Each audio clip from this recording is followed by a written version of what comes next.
Okay, so we're going to be starting Addy Learns a lesson. It was the next requested book. So I will be doing this one. I'll be putting aside my childhood favorite because Addy's also important. If you see me struggling a little to hold this book, it is because it is falling apart. It's just crumbling. That's how old these books are. Also, a bit of insight as to how old I am because I grew up with them. Alright, so we have Addy's family and friends in the first pages. If you remember in the first book, Addy escaped with her mom because they were slaves. And we talked about what slavery was when we read our first book together in school. And now we're looking at what happened to Addy once she escaped. There's also her father and Sam, who they had to leave behind, and the baby who they left, I believe, in the care of some other people. And then over here we have some people we're going to meet in this book. We have Harriet Davis, who's going to sit with Addy at school. We have Miss Dunn, Addy's teacher. We have Sarah Moore, who's her friend. We have Mrs. Ford, and she runs the dress shop where Mama's going to work. And we have Mrs. Moore, Sarah's mother. And who's over here? Oh, Sarah's mother. That's Addy's mother. Oh, brother, I'm losing it. Okay, Chapter 1, A New Home. Addy Walker and her mother stood on a busy pier in Philadelphia one hot afternoon at the end of August. Philadelphia is in Pennsylvania. They're south of New York State. Hopefully you remember your directions. Addy's boots pinched her toes and trickles of sweat ran down her back. She took Mama's hand and looked around nervously. "We finally here," she thought. "Mama and me in Philadelphia. We're going to start our new life here. This where Papa say freedom is." The pier was a noisy place. Huge crates hung from ropes overhead. They swung by clumsily as they were unloaded from ships. Addy cringed, thinking one of the ropes might break and a crate would come crashing down on her and Mama. A fishing boat had dumped its catch on the pier. Some of the fish were still alive. Addy saw their mouths moving as if they were sucking for air. Addy felt the way the fish looked, as though she couldn't breathe in the dirty yellow-gray air that smelled like burning fires. Addy had never seen so many people in her life. It seemed as if everyone in Philadelphia must be on the pier. Some people bent under the weight of heavy trunks. Others had nothing. Some people stood quietly looking lost. Others shouted out to people who were meeting them. "I wish Sam and Papa was here," Addy said as she saw a small girl being swept up in a man's strong arms. "Addy, we by ourselves," Mama replied. "I know, but wouldn't it be something if we was to turn around and they was here, just like magic?" Addy said. "It would be something," Mama sighed. "I wish I knew where they was." Addy heard sadness in Mama's voice. Papa and Addy's brother Sam had been sold off Master Stephen's plantation a few weeks before. Now Papa and Sam were probably slaves on another plantation, unless they had been able to escape. So plantations, we talked about before, are generally owned by white people. And they had black people do pretty much everything. And the black people weren't paid. They were seen as property. Like, I own this mug. They would own that person, which sounds awful by today's standards. But unfortunately, it's how things were done in the past. We went to Africa. We stole people from Africa. And then they were sold to people in America at auction, which you may have seen a farm auction. And they were more often than not treated well on the plantation. So Addy and Mama escaping is fantastic. But it's really hard for her to think of her father and her brother still working there in this situation, unable to go with them. So that just gives you some understanding of where Addy's headspace is at. It's very hard for anything that we can relate to, because we'll never be in a situation like this. Knock on wood, but I couldn't imagine. Okay. Mama and Addy had to leave baby Esther behind when they ran away from Master Stevens's plantation. Esther was too young to make the dangerous escape through the woods with Addy and Mama. Her crying would have given them away. Addy and Mama had spent their days hiding in the woods and traveled only at night when no one would see them. They had finally made it across North Carolina to a hot, crowded boat that took them to Philadelphia. The boat had just arrived minutes before. Addy felt lost in a sea of strangers. "Mama, you think we should be waiting someplace else?" Addy asked. "The boat captain said to wait here, Addy," Mama said. "Somebody gonna come for us." "Maybe we should ask somebody what them signs say," Addy suggested, as she looked at signs around the pier. "We ain't gonna do that," Mama said quickly with fear in her voice. "We're in the big city now, and we can't be trusting strangers." So here we see another language barrier in a way. Maybe not so much a language barrier, but Kirsten didn't understand English. And here, Addy and her mom can't read. So any sign she sees, they don't know what it says at all. And they don't have someone there who can read it for them that they can trust. "We ain't gonna do that," Mom said quickly with fear in her voice. "We in the big city now, and we can't be trusting strangers." They don't have anyone they can trust. And they don't want to be turned in to have to go back to the plantation. So here they are in the city. It's busy. There's a lot going on. It's overwhelming. And they don't know where they're going.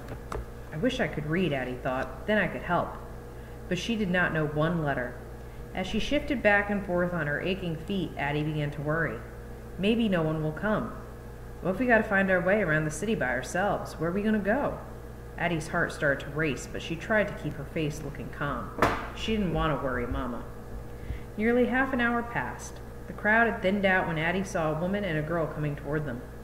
Addy kept her eyes on the girl. She was about Addy's size. She skipped ahead of the woman and waved to Addy as if she were a long-lost friend. As she came closer, Addy saw a sunny smile on her face. "I'm sorry we're late," said the woman, who was tall and heavy-set. She reached out to hug Mama and then Addy. "I was told you were coming on the Libby, which is way down on Pier 35. Come to find out, you were on the Liberty here on Pier 3. I'm Mabel Moore, and this is my girl Sarah." Sarah reached out and took Addy's hand. "It's good meeting you," she said. Up close, her smile was even brighter. Mrs. Moore went on. "We from the Freedom Society at Trinity AME Church, and we going to take you to the church to see about getting you settled." "We grateful," Mama said. "I'm Ruth Walker, and this is my girl Addy." "Well, come on with us," Mrs. Moore said, as they fell in step behind their mothers. Addy looked shyly at Sarah. Sarah's brown skin was the same color as Addy's. Her hair was as short as a boy's, and her faded dress reminded Addy of the shift she had worn back on the plantation. Sarah's big, dark eyes were so bright, Addy could see herself in them when Sarah turned to her and asked, "Where'd you and your mama come from?" "North Carolina," Addy answered. "We was slaves on a plantation." "My family from Virginia. We was slaves too," Sarah said. "My teacher, Miss Dunn, from North Carolina. Her family was slaves too." So a lot of people, slavery was more prominent in the South, and slaves would escape to the North where they would have a chance for freedom. So this all happened around the Civil War, and that's when the states in the South and the states in the North felt very differently about a lot of issues, one of which was slavery. And what year is this? Okay, so we are in the middle of the Civil War. Okay. "They got colored people up here teaching school?" Addy asked. She could hardly believe it. Back on the plantation, she didn't know any colored people who could even read. "They sure do," Sarah said. "Miss Dunn went to college and everything. You gotta be smart to do that." Sarah looked at Addy. "You's come to school, ain't you?" "Mama say I can go," Addy answered. "That's good," said Sarah. "We learn to read and write. We have spelling matches, learn our sums and everything. We even study the war. You're gonna like school, you'll see." Just then they came to a busy corner. Sarah took Addy's hand. "I don't want you getting lost on your first day," she said. Addy was glad to hold Sarah's hand. She hardly knew where to look as they walked down the crowded, narrow streets. She stared at the carts piled high with fruits and vegetables, heaps of coal and bundles of rags. She looked up at the horse-drawn wagons and carriages that sped past them. She looked down so that she wouldn't step in any garbage or in horse droppings. She stared at all the people, black and white, old and young. Many of them wore fine clothes. Sarah pointed to a street sign. "See that sign there?" she asked Addy. "It tell you where you at. We on 2nd Street now. When I come up here, I got lost loads of times because I couldn't read." "Wish I could read," Addy mumbled. "Not reading is nothing to be ashamed about," Sarah said, giving Addy's hand a reassuring squeeze. "Miss Dunn will teach you to read. She taught me, and I can help you learn, too." Addy smiled at Sarah. "I'd like that," she said. "I'm going to help you, I promise," Sarah said, giving her sunny smile. So, here's an opportunity for Addy to learn how to read, and that must be exciting because then maybe she'll feel a little less helpless. When they arrived outside the church, Addy was amazed at how big it was, and when they went inside, she could hardly believe her eyes. Addy had never seen such a huge place before. She stood in the middle of the center aisle and slowly turned around. "That's a pipe organ," Sarah said, pointing to the back of the church. "It makes real pretty music. The choir sit up there with it. And look, there in front of the church, that's the pulpit for the pastor." "What's that wrote over it?" Addy asked. "It say, 'Peace be within thy walls,'" Sarah read. Mrs. Moore led Addy, Mama, and Sarah down to the basement of the church and into a large meeting hall filled with people. The candles in the wall sconces gave the room a warm glow. Long tables were covered with platters of fried chicken, greens, biscuits, pies, and cakes. Addy had seen food like this only once before, a long time ago, when Master Stevens had a grand party. Sarah whispered to Addy that most of the people in the room were church members she knew, but some were slaves who had just arrived from the South. They were new like Addy and Mama. By the time Addy and Mama sat down to eat, it seemed they had been hugged by everyone in the room. Addy felt they were being welcomed into a big family. While they were eating, Mrs. Moore asked Mama, "What kind of work can you do?" "I can sew some," Mama said. "Back on the plantation, I did mostly mending, but sometimes I made shirts and things like that." Mrs. Moore's face brightened. "I know where you might find some work," she said. "There's a woman over on South Street named Mrs. Ford. She a white woman, and she got a small dress shop. She can be fussy, but she pay good, and I think she got a room you and Addy can stay in." After the meal, Mrs. Moore left Sarah at the church while she took Addy and Mama to the dress shop just a few blocks away.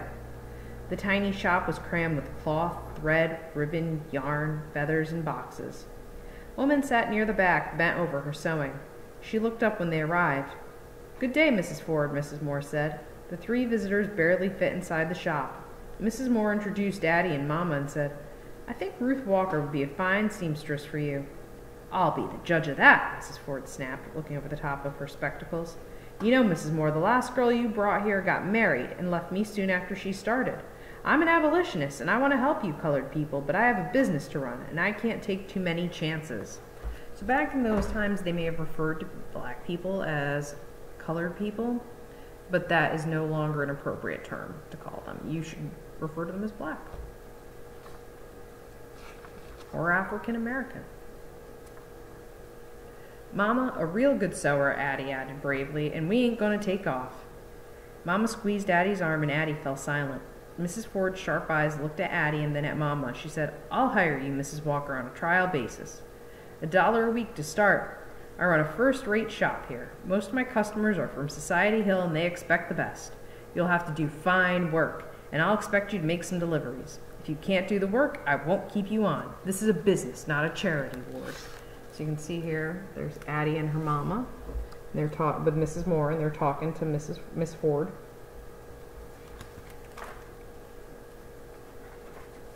"Yes, ma'am," Mama said. Her voice was soft but steady.